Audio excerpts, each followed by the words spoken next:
Saturday 6th of April, Nenville Park, OBU versus Huddle Boys Marist, referee Ethan Loveridge.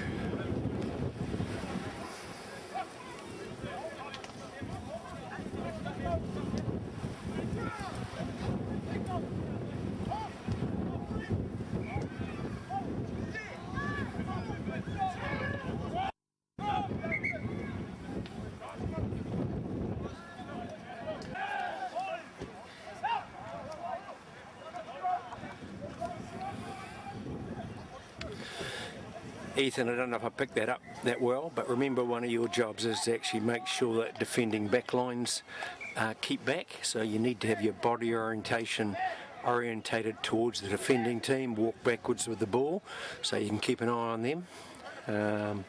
So I don't know if I picked that up. We'll have a look at some other scrums. So we're just going to have a look at your head. Yeah, good management that time, active management of the defending back line, so that's good.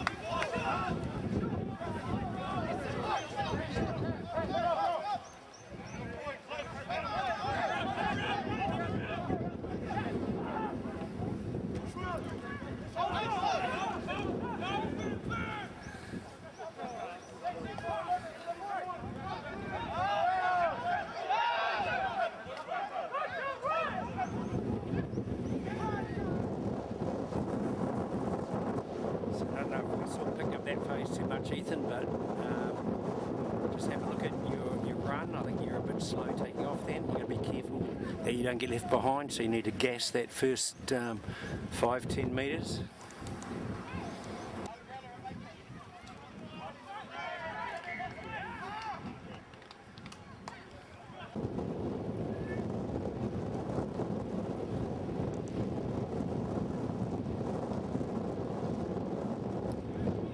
Look at that picture again, Ethan, and look at where your body orientation is, and look at the second 5'8" from OBU and how much he closed the space down for Huddle Boys Marist, because you allowed him to creep right up inside, almost to the offside, almost to the last man's feet.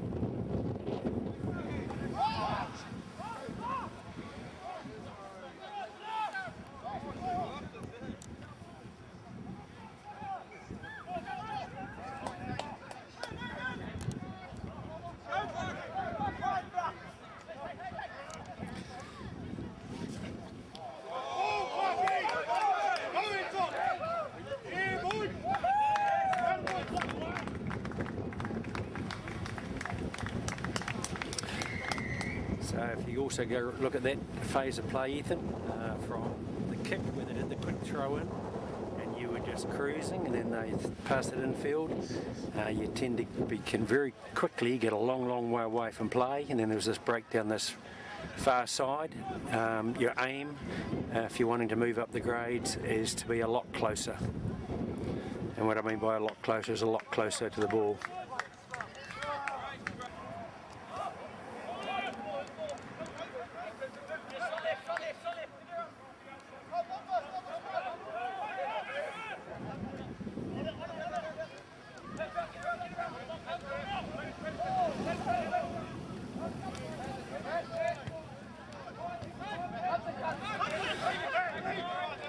So be careful there also, Ethan. I don't know if I picked that up, but when that pass goes back, you need to start moving with it. If there'd been a charge down and you're just standing locked onto that 22-metre line, you can get a long way away from something that could happen. So you're always thinking, what if something happens? What if this happens? What if that happens? I need to be there.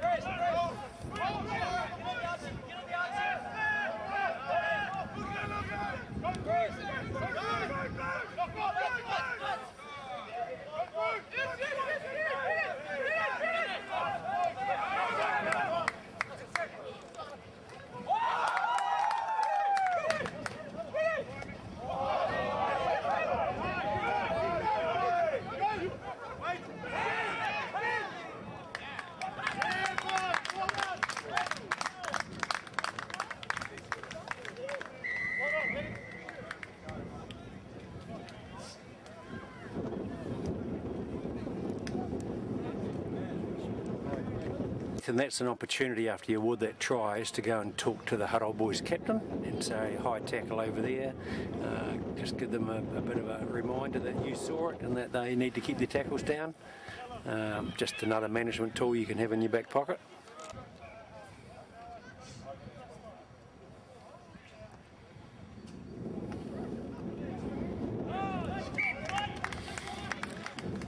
So just another situation around that kick, just looking at your positioning, Ethan, is that you have to make the final decision. What if that ball was closer around the near post? How are you in a position to be able to make a decision whether it went over the post or not, because you're not ball on line? I'd like to see you get more ball on line, get yourself into a position where you can make an accurate decision should you have to need to.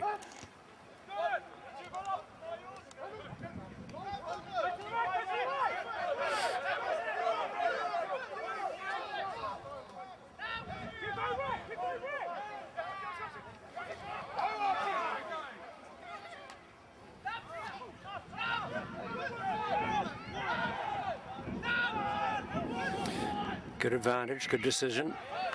Correct, well done. I don't know if you clearly describe that condition to the Huddle Boys players. Certainly I didn't hear it particularly from up here, but a bit of a distance away. But that's a good opportunity to give your message to all players that clearly not release at the tackle. So if you use a nice loud voice, as loud as what you would when you're calling a scrum, a lot of people get the message. Here, I'm really worried about your positioning. If they go off the back of the line, you could have been in trouble. We'll have a chat about that.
So if that's a penalty for offside, Ethan, why would you not go back to the penalty whereby OBU can kick the ball out and have the throw-in?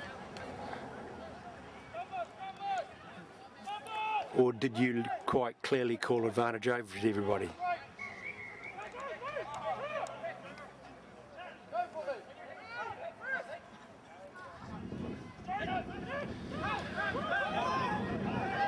Once again, you need to look at your body orientation. You weren't looking at OBU. They were quite clearly well up inside the 10, particularly on the outside, closing down space. These are the things you need to start to become aware of. If you're looking at quick taps, you need to get that body orientation open so you can scan defenders.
So he clearly called for a mark there, Ethan. I think once again you're too far away to hear it. I could hear it from up here. So that's where I'm talking about. You need to get closer to the ball.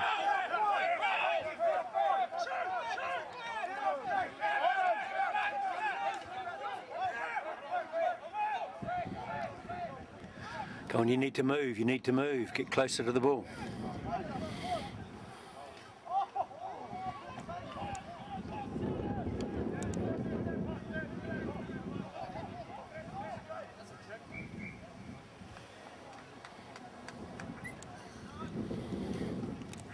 So I'm going to talk to you about urgency and close to the ball. For this level of the game and above, you need to pick it right up.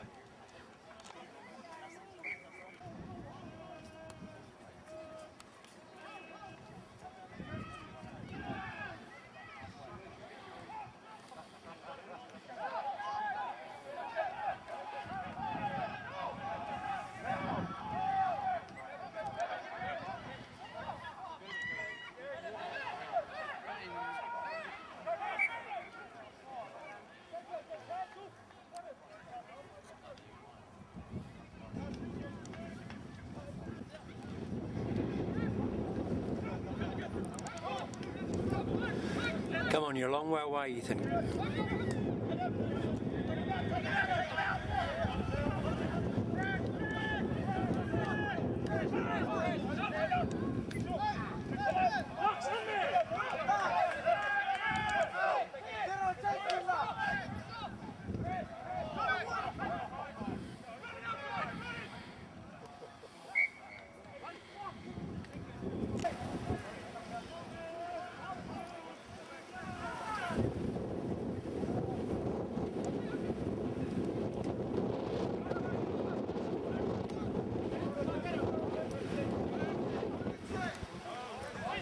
So that was much better running then. You were ball on line. That's what I'm wanting to see, ball on line. Or close to it anyway.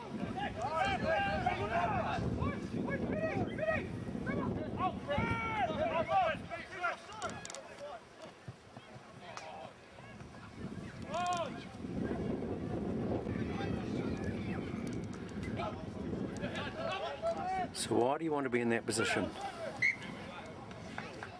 What does that give you, standing in that position? What happens if OBU wins it and spins it wide? You need to be thinking about your positioning, what it gives you, what could happen. As I said earlier, thinking about all the options, where is the best position to stand that allows you to cater for every option that could ensue from that phase. I'd be interested to understand your thinking about why that would be a good position to stand in at that line out.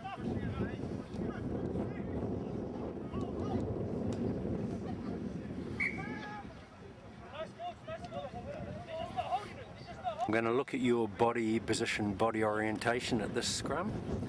Just at the setup a moment ago, you were just very square, looking at the sideline. Whereas I think all you need to do is flick your left foot around, open your shoulders up so you're looking at the OBU backline. You can still see everything you want to see, but you can also see a lot of other stuff. So let's have a look now. So you're not looking, now you've looked, that's better. You had a quick look. I reckon you can make that so much easier for yourself by doing it right at the start.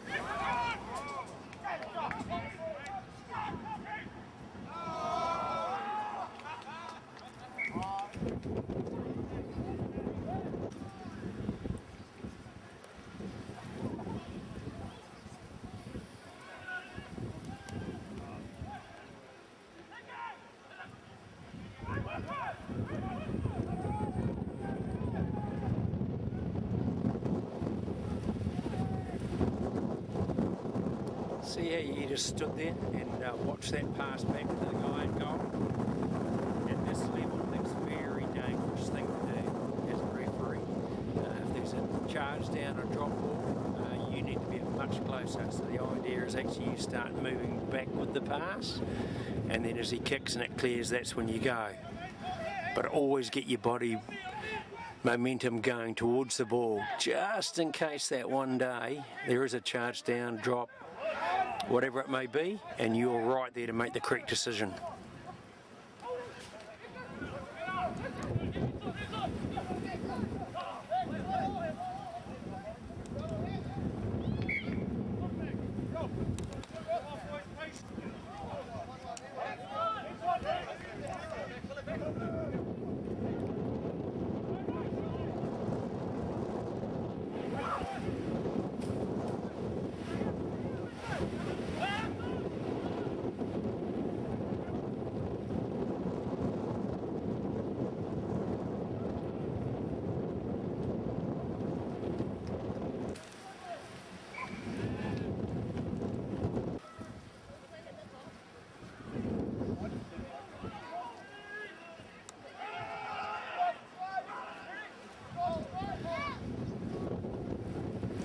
So you still haven't looked at the defending backs once in that set that I could see.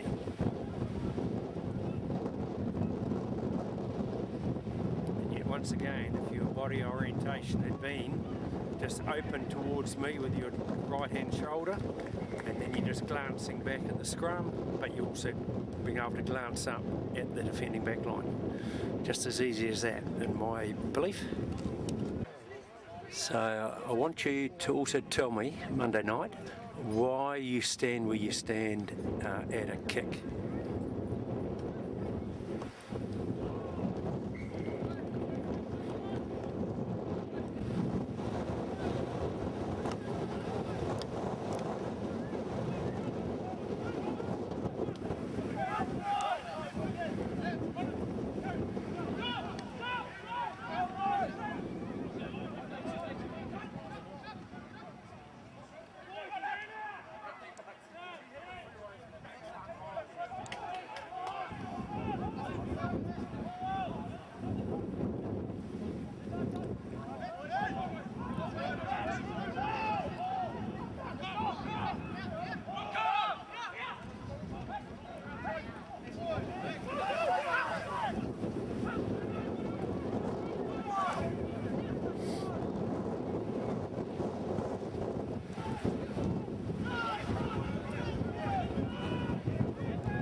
So does anyone know what that advantage is for?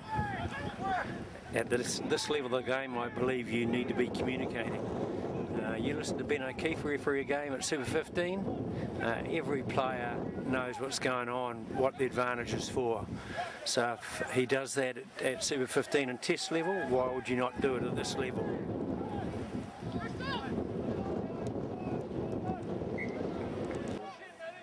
His brother was playing foot on the wing forward, so we went there. And those days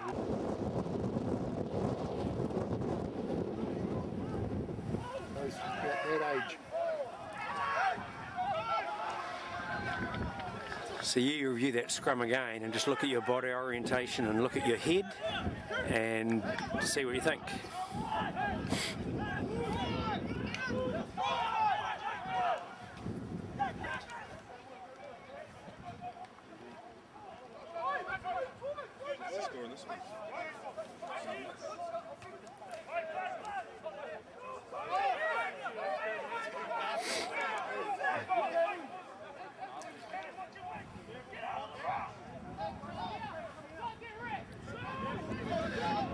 So you look at that position there and you had to shoot through the D line because I think you were far too flat for a start. You went far too early.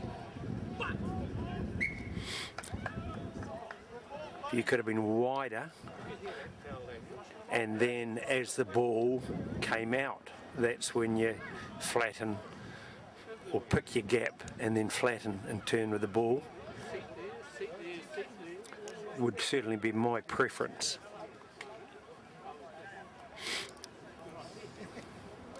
Because my pick would be when that guy from OBU shot out of the line, you didn't see it, then when you saw that he was up, you're thinking, oh, was he offside? Am I going to guess whether he was offside? you let it go, got the knock on, so be it. But you need to be putting yourself in positions where you can actually see defenders. So I'd caution you about going into the D-line early, because that can severely limit what you can see.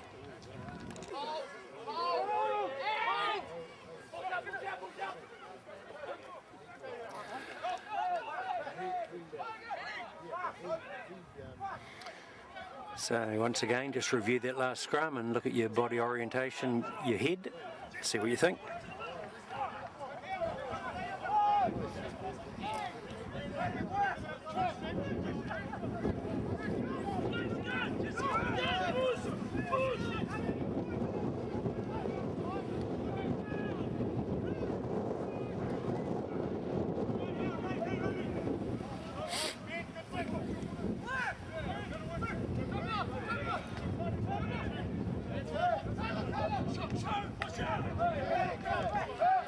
So just going back to that last phase, I reckon that whole entire OBU backline on this side of the paddock was offside, let alone the early go through, which actually put OBU, put Harabo's Maris under pressure. Upper level, those are the kind of things you need to be picking up on. And you could have just called out advantage offside, played the advantage, and then come back. Instead, Harabo's Maris under pressure, don't have the ball, in my view.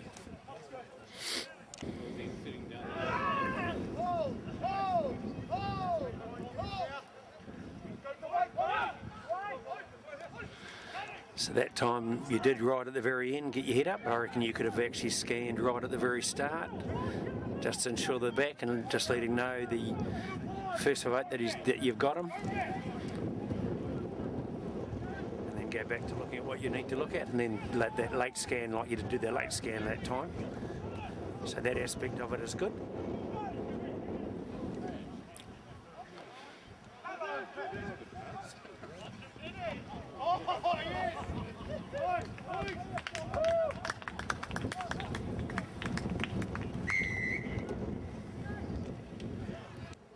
So same question, why there? Is it a good position? If this ball just goes in line with this near post, to me, can you make a good decision? No issue with that kick. Long way away, but another day. So, second half, we just spoke about two things, urgency and body orientation. So just going to have a look at those in the second half. All these things are just little things, Ethan, nothing major at all. The little things you can start to put into your back pocket and can change your game.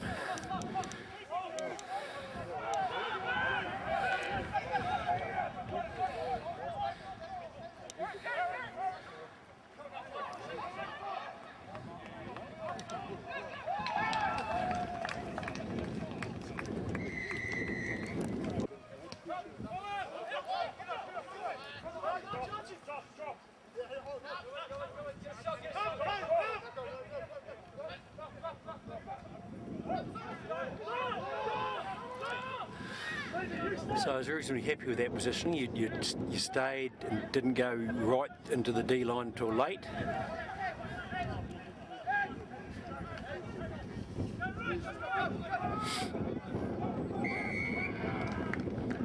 Good whistle.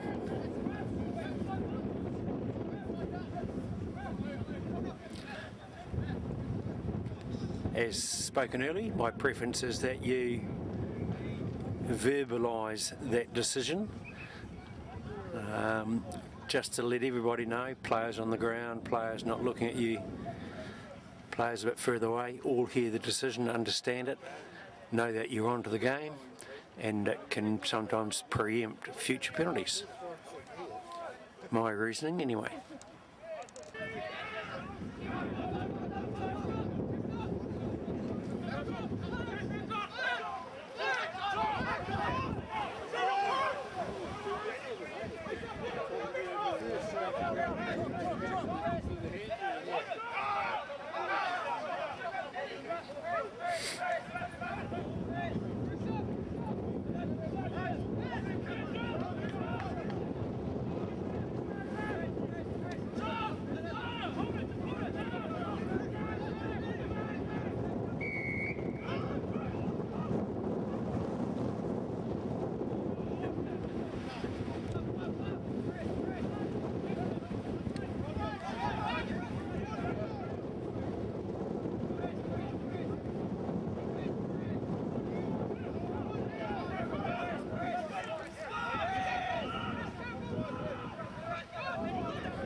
Turn, turn, turn, look at the... You need to look at the defenders before that.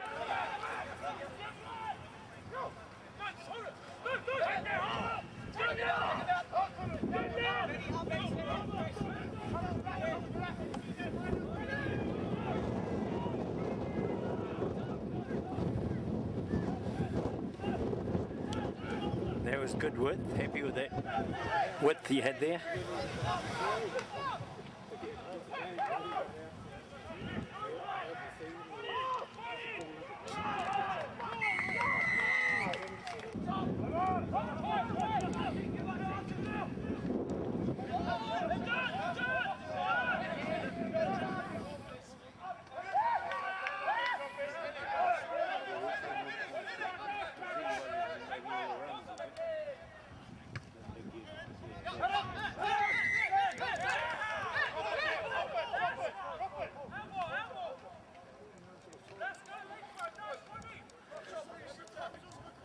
So, good secondary signal, but no verbal.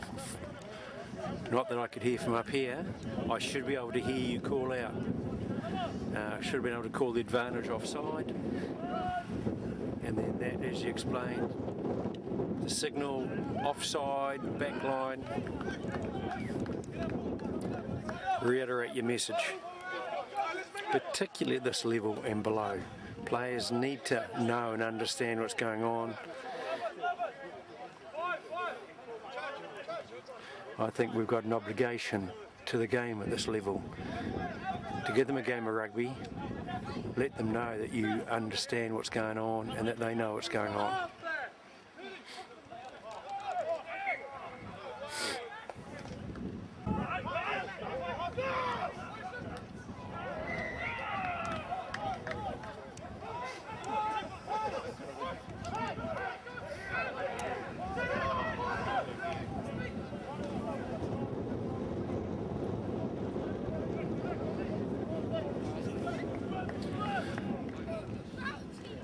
Same comment about that advantage. They play to when they know they've got an advantage. They usually kick the ball away, put it away. Well, I think Yeah, she played better at the advantage. She took the into the wing. She got the advantage.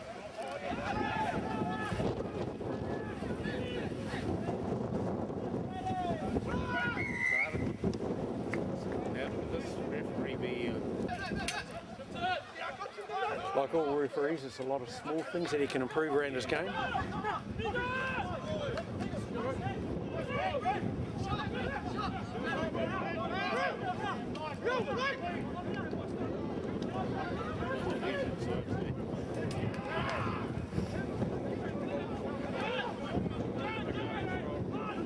It's an offside, but see how the guy sort of threw out the line. He was actually offside technically, but then he sort of withdrew. Yep.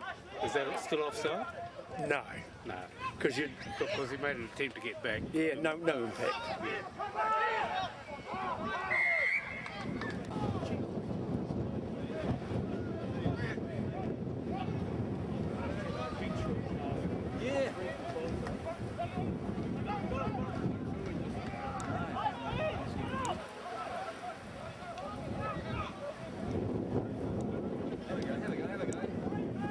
Have a go. Keep it. Good boy.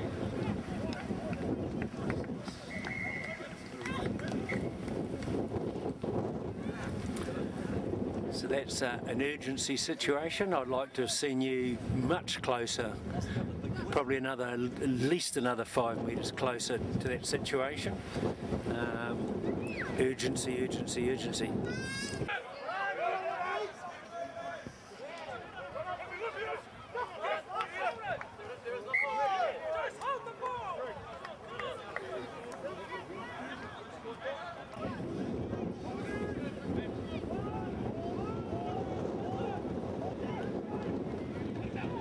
You did turn much earlier then, so that's an improvement. That's good.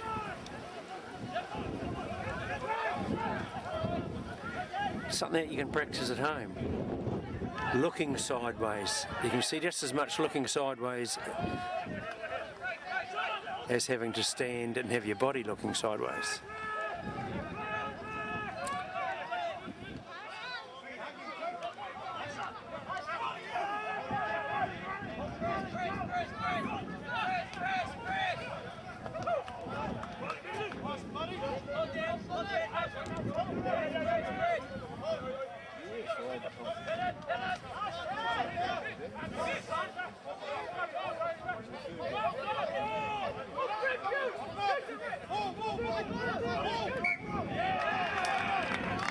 Good decision. Is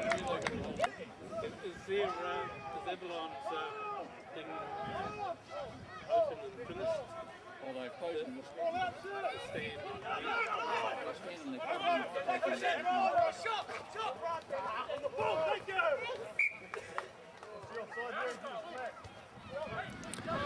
So just going back to that last scrum, I don't think you need to drop back into that jockey type position. You could have just gone wide, and when they came this touchline side, you just could have run straight up the 15-metre line on the inside and then come across.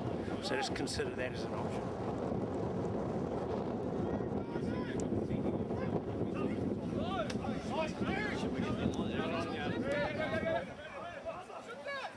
Back at the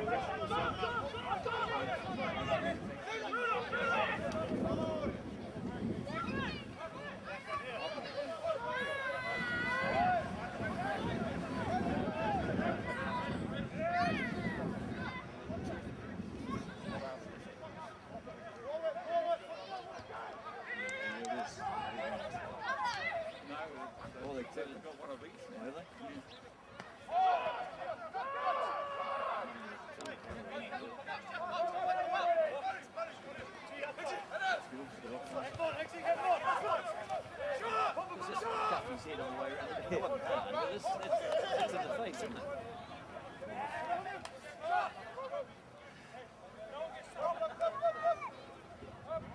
Good option.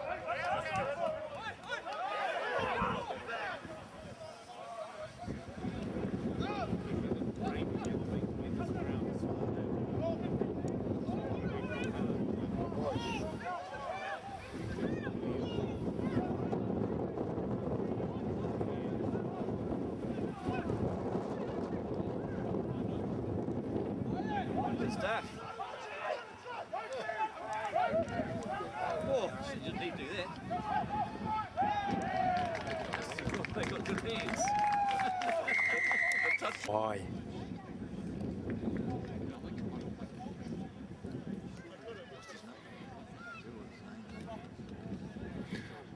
Going to watch if you're going to run to get ball online. That's not a bad nudge. Good legs. No.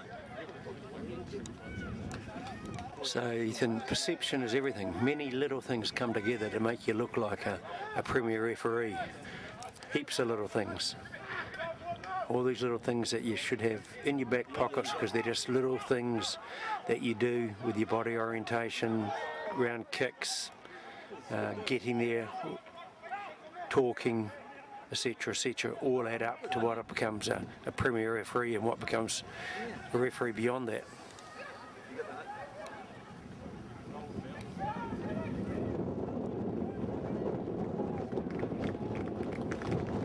There's holes out there, and that's where the holes are.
Like the census.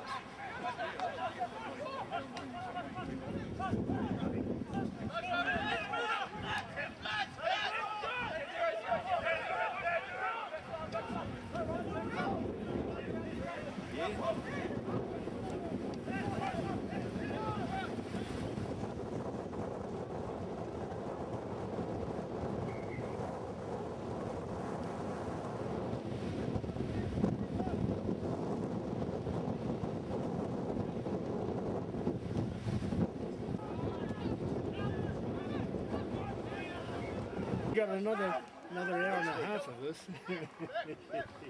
Only half an hour. That's good.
Oh, good boy.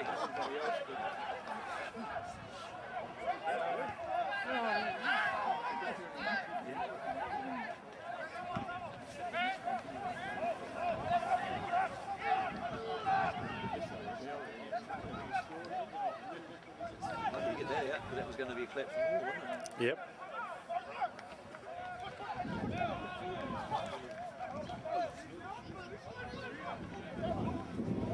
Well, he almost did that right. He didn't. I thought he threw it onto his foot.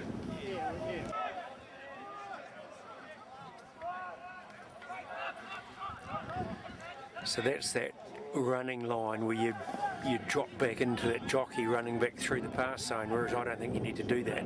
I think you can think of another position that you could go to and still see everything and be okay. If he was out, there's no touching, was it? Where's the touching? Let it go, let it go. He's going wide. Yeah, why not? That's where the holes are. That's where the holes are all day. Oh, before you can use your field. What's that signal? Oh, yeah. Those arms up in the air. Can't find that one in the book.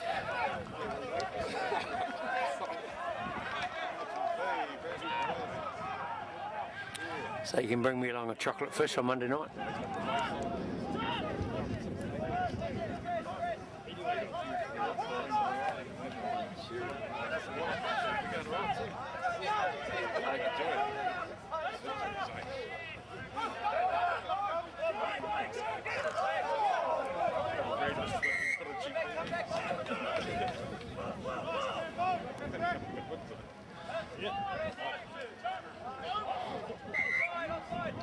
Look at your body position there, look where your head was, look at what you're looking at. You picked up the flyer, of course, but I think you could have put yourself in a much better looking position. Knowing that it's a penalty, they're doing quick taps, you need to be considering what you need to be looking at, what the options are.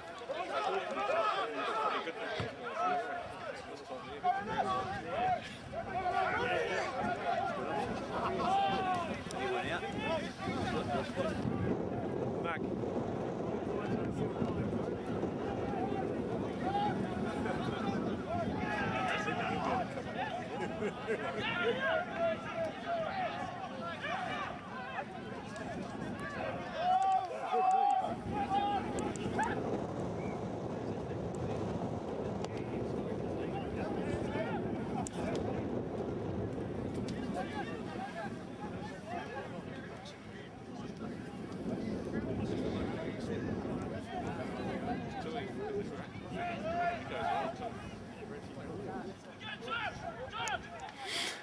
That's the dangerous position where you run too early into the D line because you think you're too flat for a start, and then you can end up getting a long way away from that borderline position.